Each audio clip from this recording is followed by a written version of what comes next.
People with multiple pets. What is some drama going on between them right now? I have an elderly dog who has always been super independent. She doesn't care much about any of us unless we have snacks, and she prefers to do her own thing in another room most of the time. Or in the same room but on the other side of it. We just got a second dog from a rescue because I started to worry that if old dog dies I'll always be trying to replace her and I'll never be able to get another dog again. New dog is young and playful and wants to be on us or touching us all the time. Old dog is jealous AF and has suddenly decided that she cares about us too. Now we have more dog love than we can handle and it's a constant battle for attention. My orange cat alternates between seeing my Xolo as his best friend and tasty prey. I've seen them cuddle happily and play with toys together. I have also seen the cat wake up, stretch, walk over to the sleeping Xolo just to smack him and calmly go back to his sleeping spot. My German Shepherd has figured out how to take a bite of her water and hold it in her mouth. She will then find the sleeping cat and dump the water on the cat. The cat understandably hates this. My German Shepherd takes endless delight in this. I recently bought an air tag for my keys because my Xolo has always been a kleptomaniac and he has a new hiding spot I have yet to find. This isn't really drama, but I thought it was funny and I want to tell the story. Laying in bed last night and the wife asks how the cats decide when they are going to hang out in bed with us. Some nights we get all of them and some none. Last night we had none and she was curious about it.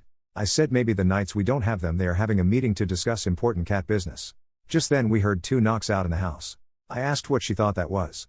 Without missing a beat she says calling their meeting to order obviously in quad. How come in the US the medicine cabinet is in the bathroom? It's just poorly named. Most medicine cabinets are filled with hygiene products. Not medicine. Yes, same here. Born and raised in the US but we keep medicine in the bathroom either. In my family. It's used for very general things. Ibuprofen. Neosporin. Pepto. Hair products. Used to keep my contacts in there when I wore them.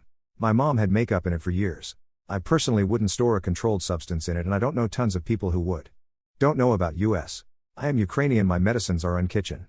Many in fact in fridge as they have temperature requirements. It's not necessarily. I have always used the mirror/cabinet in the bathroom for toiletries. While keeping meds and vitamins in the kitchen. So there won't just be tablets in there. There will be creams to apply. And plasters that need the area to be wiped and exposing stuff. Also a lot of the time people want privacy around health problems anyway. We don't have any medicine cabinets currently. We just have mirrors. Prescription meds are kept inside a locked drawer safe. When we used to have a medicine cabinet, there would possibly be a bottle of Advil in there. But probably not because we buy it at Costco and the bottle is likely too big to fit. It's more of medical care room. First aid. Care. And medicine. If someone is bleeding. Or spraying body fluids. Where do you want to take care of it? The living room. With men and women. They see bathrooms differently. Men see it as functional. Women want a place to be away from everyone. Candles. Warm bath. Men want a urinal. Women want the toilet and closet. Is it a sign of dementia if I often walk into a room only to forget why I went into the room in the first place? This is pretty normal. There's definitely a phenomenon where entering new rooms resets your brain and you wonder why you went there.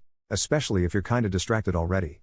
Age and health are important here, but if you are concerned speak to your doctor and they can run some quick memory and cognitive tests to see if there might be something going on. But as a rule people do it all the time. Some people happens because they are tired or stressed. Or any number of reasons. From what I've heard it's an instinctual response to entering a new environment. It's advantageous to clear one's mind when entering a new environment. Because it allows you to easily register if there are any threats and such. But for us modern humans it's not as useful. Especially when the new environment is your own kitchen. If that is a sign of dementia then everybody in the world has dementia. I think I read somewhere that it has to do with locational context. Like if you study for a test in the classroom where you are going to take the test you are more likely to score better on that test than if you study in a different location. So when you come up with an intent to do something your mind associates it with the room that you were in and then when you leave that context your brain is like well I guess I don't need this thought anymore. And quat. If it happens multiple times a day and you check the boxes for other inattentive or classic symptoms it's called ADHD. I live this multiple times a day. If you feel it is bad do not let people downplay it. People without ADHD experience this every now and then yes. But not so many times a day you hate your own brain. It's shit when you feel like you have early onset dementia but it's for your whole life. Good luck out there and yes you may not have ADHD but it's good to know what's out there. Big-breasted women, what do you love or hate about yours? They're so hard to dress. I ordered 2 shirts. That I now have to take back because one doesn't even fit over my chest and the other gapes at the buttons. I just want a nice denim shirt for spring and not have to keep wearing shapeless t-shirts. Edit. Another reason, shoulder pain. What I wouldn't give to not have that shoulder pain. Sometimes it's excruciating and travels up my neck and I have to see an osteopath to help ease it. It always begins when breaking in a new bra. Oh, and sometimes I hate that my husband will just randomly squeeze them. I get that he likes them, but sometimes they're sore and them swinging around whilst sore and swollen is enough to drive me insane. I don't need added pain. Hate that nothing ever fits and how expensive a good bra is. Hate that I can't go braless because it's physically painful for them to have no support. Hate that I've never had a bathing suit top that fit me in the chest area.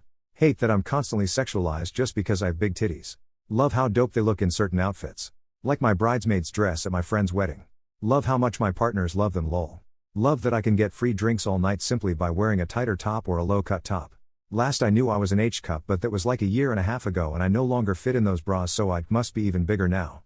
Clothes never fit properly. Boobs make me look bigger than I actually am. And hate that I can't find a supportive sports bra that will make everything stay in place when running/jumping. I end up having to use 2 sports bra or grabbing my boobs when running, kind of complicated to do that while doing some kickboxing as I also need to use my arms. And over-sexualization.